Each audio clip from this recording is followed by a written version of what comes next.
여러분 기억하세요? 작년 이맘때에 우리는 무엇을 고대하고 있었습니까? 이게 빨리 나와줘야 될 텐데, 코로나 COVID-19 백신을 기다리고 있었죠.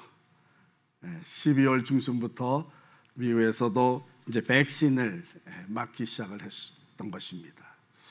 자, 그리고 한 1년이 지났어요. 요즘은 뭘 기대하며 살고 계십니까? 우리 필그림 성도교회 성도들은 모두가 다 이 선교센터가 빨리 다 레노베이션이 완공되기를 기대하고 있겠죠. 또 개인적으로 가정적으로 뭘 기대하고 계신지요? 대강절은 바로 이 기다리는 계절입니다. 대강절, 대림절, 강림절 다 같은 의미인데요. 바로 주의 오심을 기다리는 그런 계절입니다. 어떻게 보면은 우리가 지금 매일 익숙해 있는 현대의 삶하고는 상충되는 분위기예요. 오늘날 우리의 삶은 어떻게 하면 조금 더 빨리 성공에 이르고 더 많이 갖고 더 큰 일을 할 수 있을까 해서 분주하기 짝이 없는 우리의 매일의 일상이 되고 있는데, 그 가운데 기다린다고 하는 것, 한 주 한 주 이렇게 촛불을 밝히면서 조용히 하나님의 임재를, 예수 그리스도의 오심을 기다린다고 하는 이것은 어쩌면 쉽지 않은 것입니다. 왜? 우리는 복잡하고 분주한 거에 너무나 익숙되어 있어요. 제가 어느 집회에 갔다가 1분 동안 우리 한번 눈을 감고 침묵을 하다가, 여러분 생각에 1분이 지났다고 생각되면 손을 드시기 바랍니다. 제일 먼저 드신 분이 20초 지났는데 들었어요. 대부분이 다 1분을 채우지 못하고 손을 들었어요.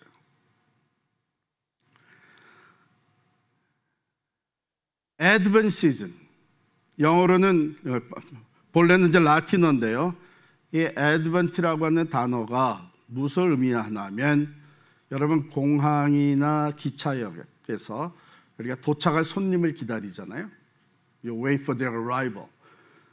그와 마찬가지로 이제 곧 오게 될 사람, 곧 도착할 사람을 기다린다는 의미입니다. 우리가 오늘날 이 대강절을, 애드벤트 시즌을 지내는 것은 이미 오신 우리 예수 그리스도의 탄생을, 아기 예수의 탄생을 축하하면서 또 다시 오실 주님을 기다리는 마음으로 보내는 것이죠.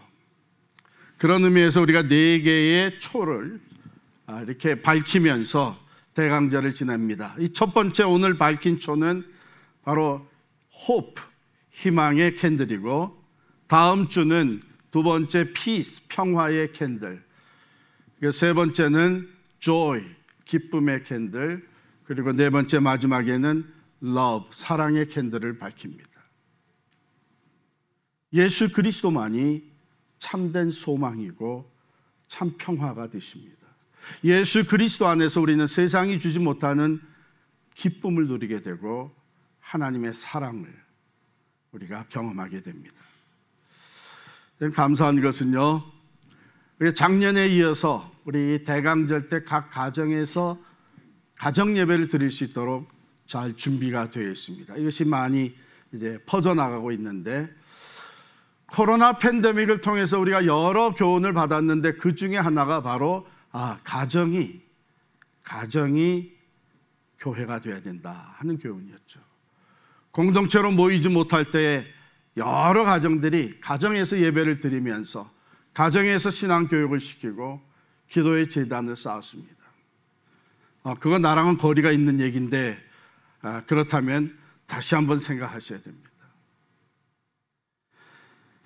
바로 이 대강절 때에 여러분 가정에 이 가정 예배가 다시 회복되어지기를 바랍니다.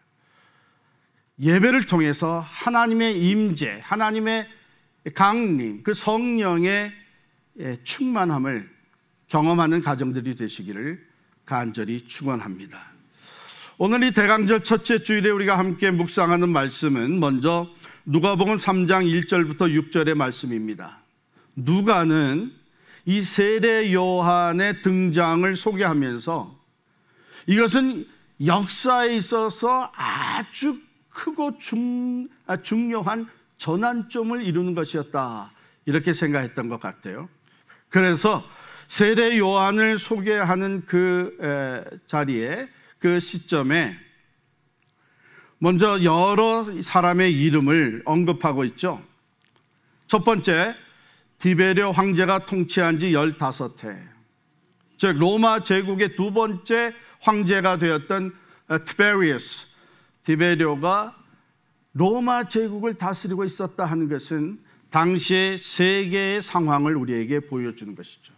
로마가 지배하고 있었습니다.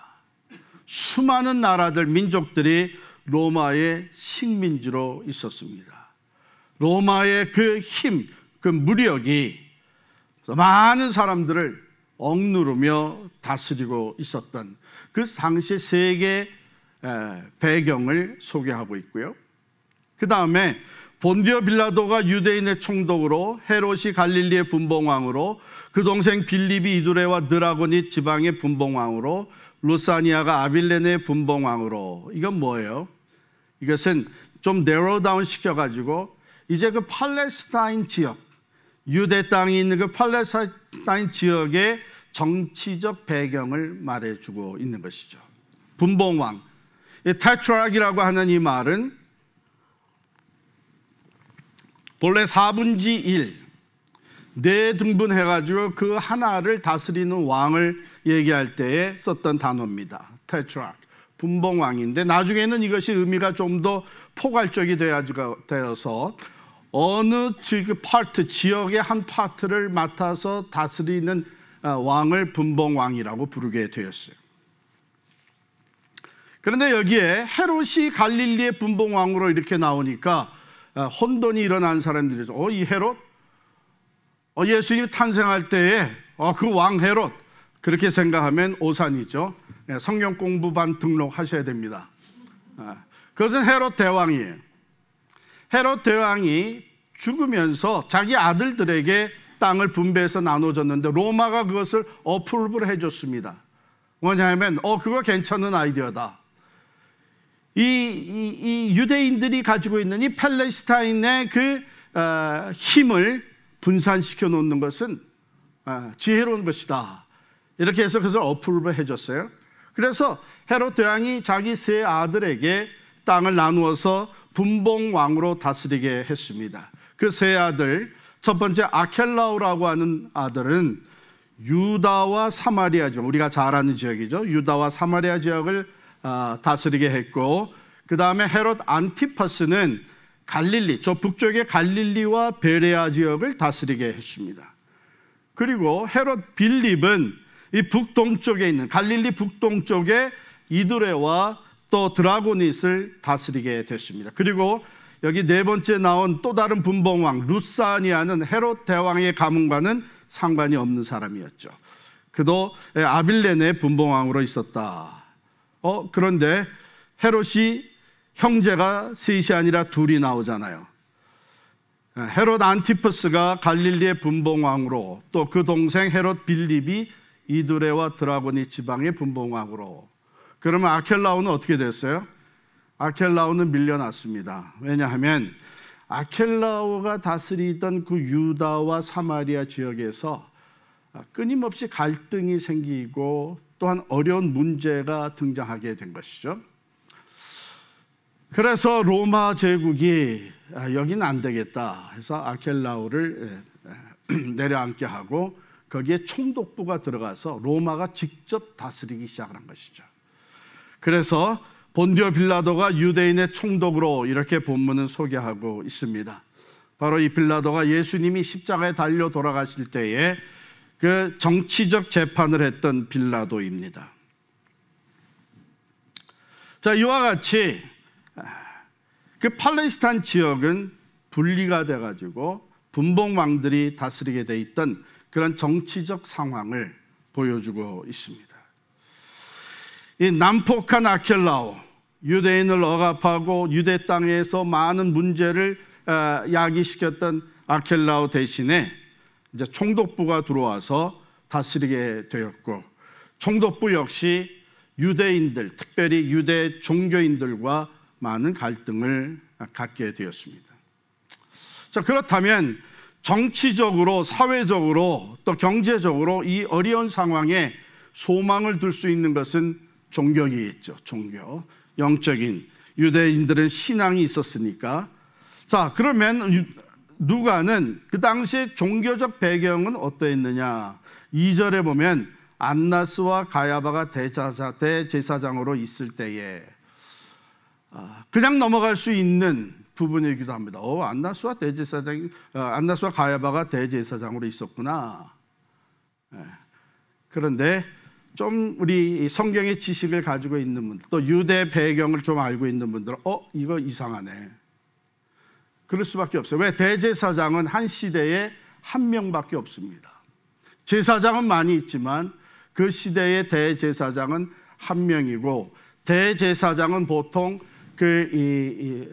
세습이 되어지고 유전적으로 물려지게 되고, 그리고 한번 대제사장이 되면 특별한 일이 없는 한 평생직입니다.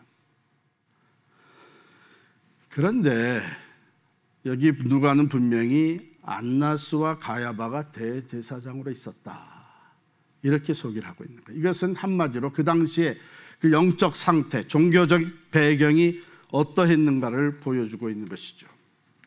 로마가 유대 땅을 다스리면서 대제사장을 수도 없이 갈아쳤습니다. 여기에 나온 안나스는 주후 7년에서 14년까지 대제사장, officially 대제사장이었습니다.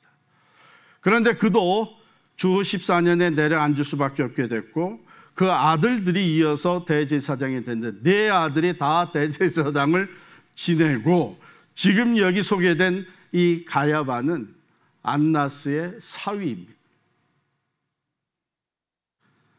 바로 요한복음 18장 13절에 보면 예수님이 십자가에 달려 돌아가시기 전에 겟세마네 동산에서 기도를 마치시고 붙잡혀 가잖아요. 그래가지고서는 재판이 벌어졌는데 제일 먼저 간 것이 안나스의 집으로 갑니다. 뭘 말해주는 거예요? 오피셜리는 가야바가 대제사장이었지만 여전히 뒤에서 실권을 쥐고 있는 것은 안나스였다는 것이죠. 종교도 부패되어 있었습니다. 로마의 식민지로 억압을 당하면서 가난, 부패, 영적인 어두움 속에 있었던 시대였던 것이죠. 누가는 바로 이렇게 간략하게 이 몇 사람들의 이름, 그 땅을 또 세계를 다스렸던 사람들의 이름을 소개하면서 그때가 어떤 시대였는가 하는 것을 우리에게 보여주고 있죠. 오늘 우리가 살아가고 있는 시대도 만만치가 않습니다. 절대적인 진리는 없다고 하는 이런 포스트 마더니즘 속에서 사람들은 각자 자기 소견에 옳은 대로 행하고 있습니다. 절대적인 진리는 없다는 것은 사람들에게 모든 것이 상대적이라고 생각하게 만들고, 결국은 가장 중요한 것은 내가 어떻게 생각하고 느끼느냐가 가장 중요하다고 하는 것이죠. 영적으로 우리 어두운 시대, 경제적으로 불안한 시대, 어느 지도자의 말을 믿어야 될지 모르는 이런 시대에 우리가 살고 있습니다. 갈수록 세상은 더욱 어두워지고 내일에 대한 기대는 점점 희석되어 가고 있는 시대입니다. 바로 이런 때에 세례 요한이 등장을 했다는 것입니다. 세례 요한이 회개 세례를 전파하는데 선지자 이사야의 글을 인용을 합니다. 광야에서 외치는 자의 소리가 있어 이르되 너희는 주의 길을 준비하라. 그의 오실 길을 곧게 하라. 모든 골짜기가 메워지고 모든 산과 작은 산이 낮아지고 굽은 것이 곧아지고 험한 길이 평탄하여질 것이요 모든 육체가 하나님의 구원하심을 보리라 함과 같으니라. 여러분, 이 말은, 이 내용은 그냥 문자 그대로 받아들이면은 새로운 왕이 또는 이 구원을 베풀 왕이 이 억압당하고 있는 어려움과 고통 가운데 있는 백성들을 구원할 왕이 행차하신다는 거예요. 그러니까 왕이 행차를 하기 위해서는 먼저 이 사절단을 보내고 사신을 보내서 가면서 그 앞에 길을 준비하게 하는 것이죠. 길을 닦게 하는 것이죠. 평탄하게 만드는 것이죠. 그래서 왕이 별 어려움 없이 그 지역으로 행차해 들어올 수 있도록 그렇습니다. 이것이 세례 요한을 통해서 주어졌던 희망의 메시지예요. 또 다른 왕이 오신다. 길을 예비해서 그를 잘 맞아들이게 되면 모든 육체가 하나님의 구원하심을 보게 될 것이다. 즉 하나님이 일찍이 예언하셨던, 보내주시겠다고 약속했었던 그 메시아, 유대인들은 이것을 왕으로, 물질적인 나라를 회복시켜 주시는, 다윗 왕국을 회복시켜 주시는 왕으로 생각을 하고 있었던 것이죠. 그를 맞아들이기 위해서 준비되어지면 모든 육체가 이 어렵고 고통스러운 상황 속에서 하나님의 구원을 보게 될 것이라고 전했습니다. 소망의 메시지죠. 오늘 우리들이 기대하는 것이 무엇입니까? 소망.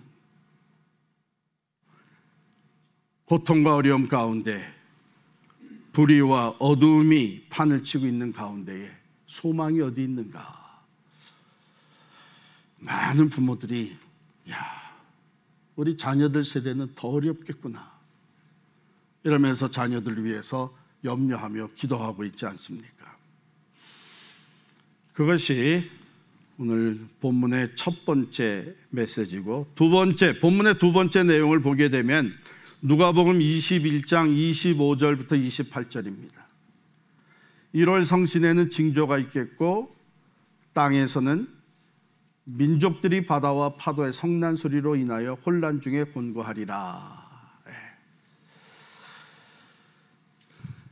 이 내용을 다른 공관복음, 마태복음 24장 29절과 마가복음 13장 24절에 보면 좀 더 구체적으로 표현되어 놨어요. 그것은 뭐냐면 해가 어두워지며 달이 빛을 내지 아니하며 별들이 하늘에서 떨어지며 라고 기록했습니다. 예수님의 재림에 관한 것이죠. 누가복음 3장에서 먼저 앞서서 우리가 살펴보았던 내용은 약속된 대로 이 땅에 구원자로, 구세주로 오신 예수 그리스도에 대한 말씀이었고, 세례 요한이 그의 길을 앞서서 준비하였고, 예수 그리스도가 온 인류의 구세주로 오신 것이 이제 선포되어지는 그런 메시지였습니다. 그런데 누가복음 21장 25절부터 28절의 말씀은 다시 오실 예수 그리스도, 주의 재림에 대한 얘기입니다. 언제, 어디로 오시느냐? 수많은 사람들이 역사 속에서 그것을 연구하고 논쟁해왔습니다만 그건 사실 아무런 가치도 없는 것이에요. 왜냐하면 성경은 분명히, 또 예수 그리스도께서 분명히 말하신 말씀이 그때는 나도 모른다, 아버지만이 아신다 그랬어요. 하나님의 완전하신 주권과 다스림 속에 감추어져 있는 비밀입니다. 그런데 분명한 것은 다시 오신다는 거예요. 반드시 다시 오신다는 것입니다. 그리고 주님 다시 오시는 그때에는 지금까지 보지 못했던 현상들이 나타나게 된다고 하는 것이죠. 자연 법칙에 의해서 이루어지는 자연적인 현상들, 당연히 자연 법칙에 따라서 이루어져야 되는 자연 현상이 파괴되는 것입니다. 여러분, 요즘 얼마나 자연스러운 것, 당연한 것이 파괴되어져 가고 있습니까? 창조의 질서가 파괴됩니다. 인간의 욕심과 죄로 말미암아 하나님이 창조하시고 보시기에 심히 좋았다고 하는 그 창조의 질서가 다 파괴되어 갑니다. 가정이 파괴됩니다. 인간관계가 파괴됩니다. 민족과 민족들이 다투며 파괴됩니다. 그런데 그 이상으로 자연 법칙에 의해서 움직였던 자연적인 현상이 변화됩니다. 파괴되는 것입니다.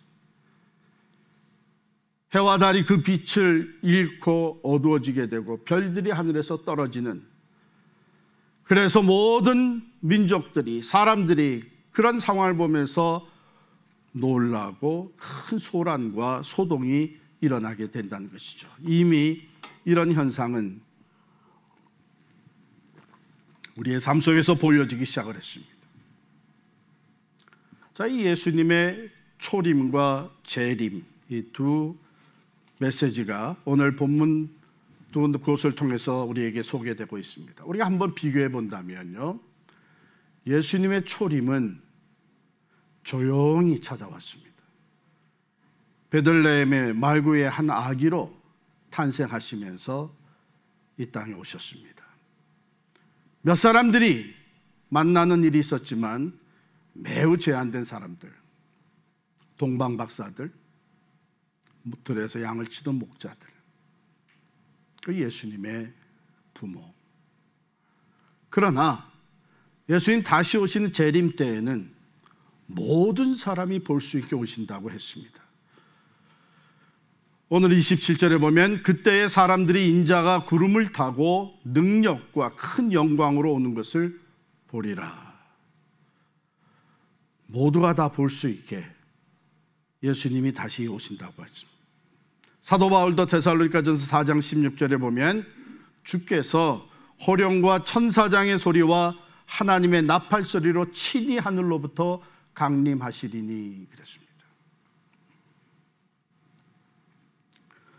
온 인류 위에 구세주로 오신 예수님, 그가 다시 오실 때에 우리가 알고 있는 것은 그때에는 심판주로 오신다, 이렇게 말씀하죠. 그러나 예수를 믿는 우리들에게는 그것 역시 소망의 메시지입니다. 그래서 오늘 28절에 보면 이런 일이 되기를 시작하거든 일어나 머리를 들라. 머리를 들라. 머리를 들고 그를 맞이하라는 거예요. 왜? 너희 속량이 가까웠느니라. 노예를 값을 주고 사서 자유인이 되게 하는 이 속량, 우리가 예수를 믿고 구원받은 자로 살아가지만 여전히 구원받지 못한 우리의 육체로 인하여서 죄와 갈등하며 다시 또 죄에 사로잡히면서 살아가며 한탄한 온전한 구원을 어떻게 하면 우리의 이 죄성에서부터 우리가 완전히 벗어날 수 있을까? 바로 그 속량이 이제 예수 그리스도의 재림과 함께 우리에게 온전히 주어지는 것입니다. 그러므로 그 예수 그리스도 안에서의 온전한 속량을 기대하며 바라보며 살아가는 사람들은 이 주님의 재림이 두렵지가 않은 것입니다. 오히려 소망 가운데 기다릴 수 있게 되는 것이죠. 자, 그 소망은 무엇에 근거하고 있느냐? 그건 하나님의 말씀입니다. 이 징조를 얘기하고 있지만 그 징조는 하나님의 말씀대로 이루어지는 것을 우리에게 확신하게 만들어주는 일들이죠. 구약 성경은 오실 예수를 얘기했습니다. 예언했습니다. 그 예언이 다 성취되어서 처녀의 몸에서 메시아가 태어났습니다. 말구 위에서 태어났습니다. 나사렛에서 자라나셨습니다. 상한 갈 때도 꺾지 아니하시고 꺼져가는 심지도 끄지 아니하시는 자비와 긍휼의 섬김의 종으로 살아가셨습니다. 예수님의 십자가의 죽음 모두가 다 구체적으로 이미 예언되어졌던 말씀을 그대로 성취한 사건들이었습니다. 약속대로 사흘 만에 다시 살아나셨습니다. 바로 이 오신 예수, 이 말씀을 통해서 하나님의 말씀은 신실하여 약속하신 대로, 선포된 대로 반드시 이루어진다는 것을 믿고 살아가는 사람들, 우리들에게는 예수님의 재림 또한 소망의 메시지가 되는 것입니다. 왜냐하면 그때에 우리의 속량이 온전히 이루어지게 될 것을 확신하기 때문입니다. 그러므로 소망 중에 기다리는 사람들은 바로 하나님의 말씀에, 변함없는 신실하신 하나님의 약속의 말씀에, 그 소망의 근거를 두고 사는 사람들이죠. 마태복음 5장 27절 28절에 우리 주님 말씀하셨습니다. 내가 율법이나 선지자를 폐하러 온 줄로 생각하지 마라. 율법이나 선지자, 모세오경과 선지자의 글, 바로 구약을 얘기하는 것입니다. 폐하러 온 것이 아니요 완전하게 하려 함이라. 온전히 그 말씀을 성취하기 위해 오셨습니다. 진실로 너에게 이르노니 천지가 없어지기 전에는 율법의 1.1획도 결코 없어지지 아니하고 다 이루리라. 할렐루야. 신실하신 하나님, 말씀하신 대로 이룰 것이기 때문에 우리는 그 하나님의 말씀에 소망을 가질 수가 있는 것입니다. 베드로전서 1장 24절 25절 그러므로 모든 육체는 풀과 같고 그 모든 영광은 풀의 꽃과 같으니 풀은 마르고 꽃은 떨어지되 오직 주의 말씀은 세세토록 있도다. 이 세상의 부귀영화, 그것은 풀과 들의 풀과 같은 것입니다. 아무리 영광스럽고 화려해 보여도 그것은 곧 마르고 또 꽃과 같이 떨어지고 말 것입니다. 그러나 하나님의 말씀은 영원합니다.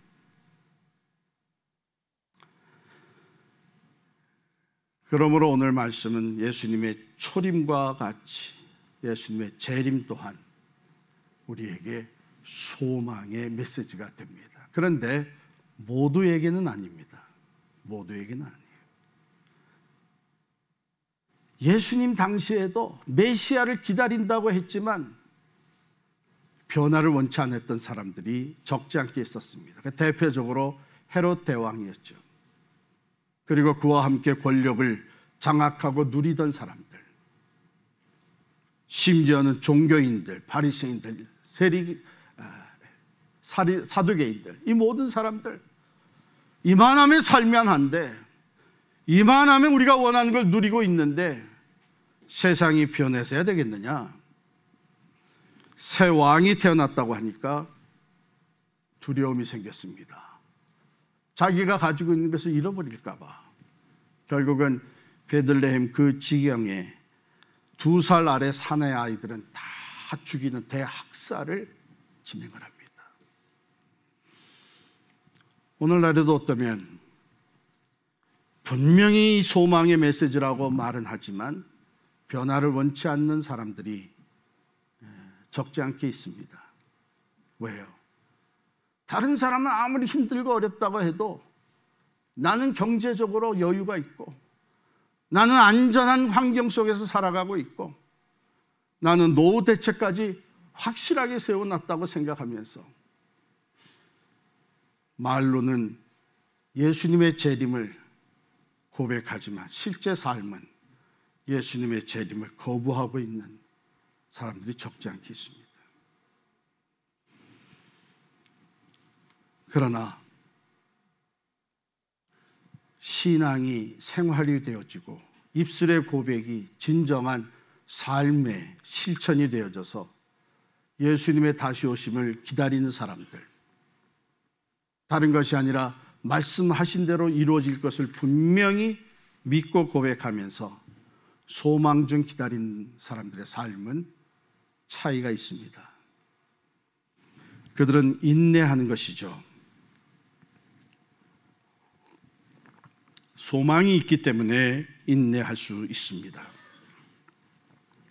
사랑하는 성도 여러분, 지금 삶이 너무 힘들고 고달파서 걱정과 두려움이 계속 엄습해 와서 낙심되고 때로는 자포자기하고 싶은 마음까지 생깁니까? 소망을 하나님께 두시기를 바랍니다. 어두운 세상을 바라보며 주저앉지 마세요. 현재 내 환경을 보면서 낙심하지 마세요. 나 자신을 바라보며 두려워하지 마세요. 본래 그것들에게는 소망이 없었습니다. 세상이 우리에게 소망을 가져다 주지 않습니다. 환경이 변해서 진정한 소망이 생기는 것이 아닙니다. 나 자신, 나 스스로도 다스리지 못하는 사람이 무슨 소망의 근거가 되어질 수 있겠습니까? 우리의 희망은 오직 하나님께 있는 줄을 믿습니다. 하나님의 그 신실하심, 변치 않는 하나님의 약속, 그 말씀에 우리의 소망이 있습니다. 너희를 고아와 과부와 같이 결코 버려두지 않겠다고 약속하신 그 하나님의 약속에 우리의 소망이 있는 줄을 믿습니다. 그러므로 진정으로 소망을 하나님께 둔 사람들은 어떤 상황 속에서도 인내하며 주님이 다시 오심을 기다리게 되는 것이죠. 두 번째로 소망 중 기다리는 사람들은 준비하는 사람들입니다. 두 가지로 준비하죠. 먼저는 오늘 여기 세례 요한을 통해서 주셨던 말씀처럼 길을 곧게 합니다. 굽었던 길, 패어진 길, 평탄한 길로 만듭니다. 물리적인 눈으로 보이는 길이 아니라 우리의 마음의 길을 얘기하는 것이죠. 거룩하신 하나님의 아들 예수 그리스도가 내 삶의 중심에 다시 찾아온 그분을 맞아들일 수 있는 그 그릇을, 그 마음의 길을 준비하는 것입니다. 그러므로 세례 요한은 외쳤습니다. 회개하라, 천국이 가까웠느니라. 하나님의 나라가 내 안에, 내 가정에, 내 삶의 영역에 임할 수 있도록 그 나라를 세우기 위해서 찾아오시고 또 찾아오실, 다시 오실 예수 그리스도를 영접해 드리기 위해 마음의 길을 준비하는 것은 회개를 의미합니다. 하나님 앞에 불순종했던 것, 세상과 타협하며 하나님의 말씀을 무시했는 우리의 모든 죄악된 것, 그것을 다 내려놓고 회개하며 돌이키는 것, 그것이 소망 중 기다리는 사람들의 준비하는 모습입니다. 뿐만 아니라 한 걸음 더 나아가서 소망을 잃어버리고 살아가는 수많은 사람들에게 온 인류의 소망이 되시는 예수 그리스도를 전하며 살아가는 것이 우리들이 준비하며 살아가는 삶이죠. 왜요? 바로 그것이 우리를 구원하시고 여전히 이 땅에 살게 하신 우리 주 예수 그리스도의 목적이기 때문입니다. 그러므로 너희는 가서 모든 족속으로 제자를 삼으라고 말씀하셨고 땅 끝까지로 내 증인이 되리라고 말씀하셨습니다. 그러므로 그분의 다시 오심을, 그분을 다시 만날 것을 준비하며 살아가는 사람은 바로 거기에 삶의 우선순위를 두고 살아가는 것이죠. 베드로후서 3장 3절에 보게 되면 소망을 잃어버린 사람들, 내일에 대한 소망에 확신이 없는 사람들은 그 삶의 자세가 흐트러지게 마련인 것을 보여줍니다. 어떻게 살아갑니까? 예수의 재림이 늦어지면서 자기의 정력대로 살아가는 사람들이 늘어가게 되는 것이죠. 이 세상이 전부인 것처럼 다시 또 착각하며 살아가는 사람들이죠. 정신과 의사였던 폴 트루니어는 현대인들의 문제를 이렇게 짚어줬습니다. 현대 신앙인들의 비극 중에 하나는 구도자의 정신을 잃어버렸다는 것입니다. 주님이 다시 오실 것을 말하면서도 실제 삶 속에서는 그것에 대한 진지한 고민이 없다고 하는 것이죠. 여러분은 어떻습니까? 예수님이 다시 오신다는 것을 분명히 고백하는 성도로서 매일의 삶 속에 그 주님을 다시 만날 그 구도자적인 삶을 추구하는 노력이 있습니까? 아니면 말은 그렇게 해도 현실 속에선 이 세상이 전부인 것처럼 살아가고 있습니까? 코로나 팬데믹을 통해서 우리는 우리 자신들의 그 연약한 모습을 다시 한번 보지 않았습니까? 처음 이 일이 터져서 다시 함께 모일 수 없을 그때에 다 락다운 되고 가정에서 예배를 드려야 될 때에 우리는 언제나 다시 위오픈돼서 모여서 예배를 드릴 수 있을까? 기도를 할 수 있을까? 마음껏 하나님의 일을 하면서 살 수 있을까? 그런 간절함이 있었습니다. 간절함이 있었습니다. 모두에게 교회 생활을 하는 신앙생활은 우리 모두에게 있지 않았습니까? 그런데 그것이 점점 지연되면서 우리들의 자세는 흐트러졌죠. 이것도 괜찮네. 편안한 하나님께 예배 드리는 것이 신령과 진리로 드려야 된다는 것을 너무나도 잘 알고 있으면서 나 중심적인 안일함과 편안함에 빠져들어가고 있는 우리들을 보게 됩니다. 맨 처음 코로나 팬데믹이 전 세계로 흩어지면서 수많은 사람들의 생명을 앗아갈 때에 정말 당장 내일이라도 주님이 나를 부르시면 나는 어떤 모습으로 주님 앞에 설 수 있을까? 영적 각성이 있었지만 그것도 잠시 길어지다 보니까 with 코로나 이대로 또 살만하네. 우리가 그러한 약한 모습으로 현실에 적응하며 살아가는 동안에 주님 오시는 날, 주님이 우리를 부르시는 날은 점점 더 가까이 오고 있습니다.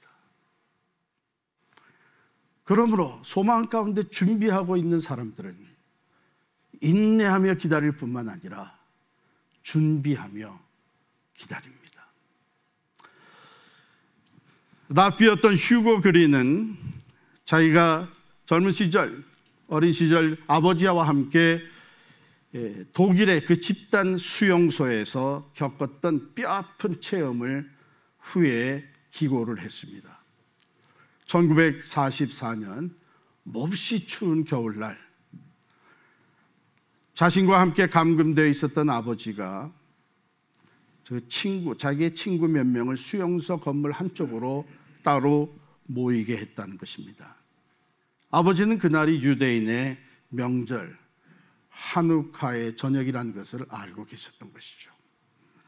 그래서 모이라고 해놓고 아버지는 그의 진흙으로 만든 주발을 하나 내놓으시더니 이 수용소에서는 좀처럼 구하기 힘든 그 귀한 그 버터 한 조각을 거기에 녹여서 심지를 적시고 촛불을 대신해서 불을 밝혔다고 합니다. 그때 이 휴고 그린은 아버지에게 컴플레인을 했다는 거예요. 아버지, 그 귀한 버터, 여기서는 구할 수 없는 그 귀한 버터를 이렇게 낭비하시면 어떡합니까? 그때 아버지는 자신을 바라보며 이렇게 말씀하셨습니다. 사람은 밥을 먹지 않아도 석주간은 3주는 살 수 있어. 그러나 희망이 없이는 한순간도 살 수가 없단다. 그 어려움, 그 고통을 이겨낼 수 있었던 것은 희망의 촛불을 밝혔기 때문이죠. 그래서 희망은 성공에 가장 가까운 친구라고 얘기를 합니다. 하나님께 소망을 둔 사람들, 예수 그리스도의 이름을 믿고 기다리는 사람들은 어떤 상황 속에서도 지금 아무리 우리의 삶이 힘들고 어려울지라도 우리는 희망의 촛불을 밝히고 믿음으로 인내하며 기다릴 수 있는 것이죠. 뿐만 아니라 기다리는 가운데에 언제라도 주님이 오시면 다시 만날 수 있는 준비를 하며 기다리는 것입니다. 내가 여호와를 기다리고 기다렸더니 귀를 기울이사 나의 부르짖음을 들으셨도다.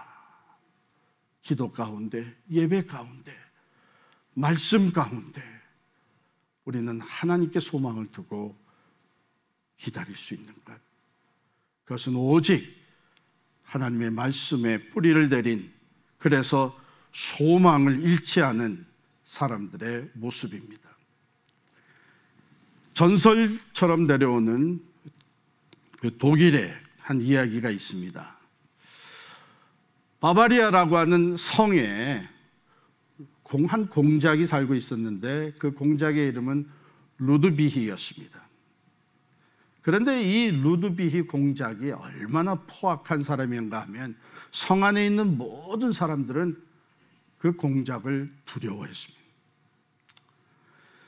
이 루드비히 공작이 하루는 사냥을 하러 나갔다가 숲속에 작은 예배당이 있는 것을 보고 그 예배당 안에 들어가서 오랜만에 기도를 했다는 거예요. 그런데 갑자기 예배당 한쪽 벽에 글씨가, 무슨 글씨가 나타났다가 사라졌는데 그것을, 그 글씨 전체를 분명하게 보지 못했습니다. 분명하게 본 것은 무서운 심판이 있을 것이라는 것은 봤는데 그것이 3일 후였는지 석 달 후였는지 3년 후였는지 이것을 정확히 못 본 거예요. 그래서 아마 3일 후였을 것이다. 그래서 급히 나타났을 것이다 해서 루드비히 공작이 그날 이후로 이제껏 자기가 사람들에게 또 하나님 앞에 지었던 그 죄를 다 회개하면서 3일 만에 하나님의 심판이 임할 때에 나는 그 앞에 설 수 있으리라, 이렇게 준비하면서 3일을 살았습니다. 3일 동안 가족들에게, 아내에게, 자기 부하들에게, 동네 사람들에게 잘 사랑을 베풀며 살았습니다. 3일 후에 자기가 이제 심판대에 설 것을 생각하고 높은 탑 위로 올라갔는데 아무 일도 일어나지 않은 거예요. 3일이 아니라 석 달이었나 보다. 그래서 3일 동안 했던 일을 석 달 동안 또 계속 했습니다. 다른 사람들에게 용서를 구하고 선행을 하면서 석 달 동안 했어요. 석 달, 분명히 석 달 후에 심판이 있을 것이다. 그런데 석 달이 지나도 아무 일이 일어나지 않았습니다. 그렇다면 이제 남은 것 하나, 3년이었구나. 3년. 그래서 나머지 3년 동안 열심히 그와 같이 살았던 것이죠. 3년이 다 돼가는 어느 날 갑자기 나팔 소리가 울려 퍼지면서 독일 왕실에서 사절단이 찾아왔습니다. 바로 루드비히 공작을 새로운 독일의 황제로 모시기 위해서 초청해 모셔드리기 위해서 온 것이죠. 그가 3일, 3개월, 3년을 하나님의 심판대 앞에 설 것을 생각하며 하루하루를 열심히 살았던 소문이 전 독일에 퍼져 있었다는 것입니다. 그래서 루드비히 공작은 황제 자리에 오를 수에 있다고 하는 전설과 같은 이야기입니다. 무엇이 이 공작의 변화, 그 선행을 가능하게 했습니까? 기다림입니다. 분명히 이 일이 있을 것이라고 하는 확신을 가지고 기다리며 준비하며 살았기 때문이죠. 무릇 기다리는 자에게나 구하는 영혼에게 여호와께서 선을 베푸시는도다. 예레미야가 3장 25절의 말씀입니다. 그렇습니다. 로마 시대 신학자 터툴리안이 얘기한 것처럼 신앙이란 불을 켜놓고 기다리는 것입니다. 이 말에는 노력과 고통, 인내, 희망을 잃지 않는 인내의 의미가 담겨져 있습니다. 여러분, 살다 보면 믿음을 지키는 것이 정말 힘들 때가 많잖아요.